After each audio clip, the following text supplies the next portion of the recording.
it really hasn't happened. Saturn and Neptune have not come together in Uttara Bhadrapada. The closest aspect that I could find was around January 554 CE. Saturn was in Uttara Bhadrapada and Neptune was in Revati in a wide conjunction. What could be happening as this historic event, astrological alignment, is unfolding in our skies? Saturn and Neptune conjunct on February 20th, 2026 in the sign of Vedic Pisces in Uttara Bhadrapada for the first time in recorded human history. Based on the astrological and historical reconstruction, it is likely around 554 CE that the Ghana Empire was continuing to rise, fueled by the trans-Saharan gold trade. What caused this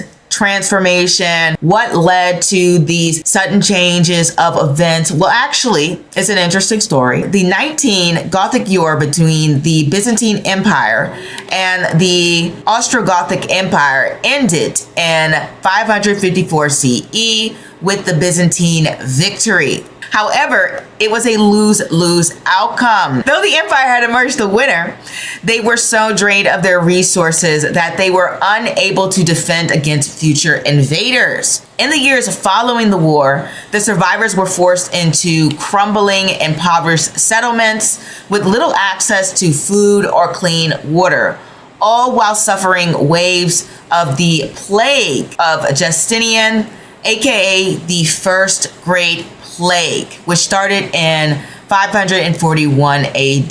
Because Emperor Justinian, obviously, this is why it was called the Justinian Plague, because he was so focused on winning back this Italian land and fighting Persia, he actually ignored the deep interior of North Africa. This power vacuum actually allowed for local Berber tribes to seize control of the inland regions, transforming themselves into these primary middlemen of the Sahara. By managing these caravan routes, the tribes pumped gold, salt, wealth south, providing this economic fuel and the rise of the Ghanaian Empire. The rise in Ghana Empire, the communities of Burkina Faso were actually entering a major period of growth, using this new trade routes to build an empire, while the old world's superpowers were in retreat and collapse.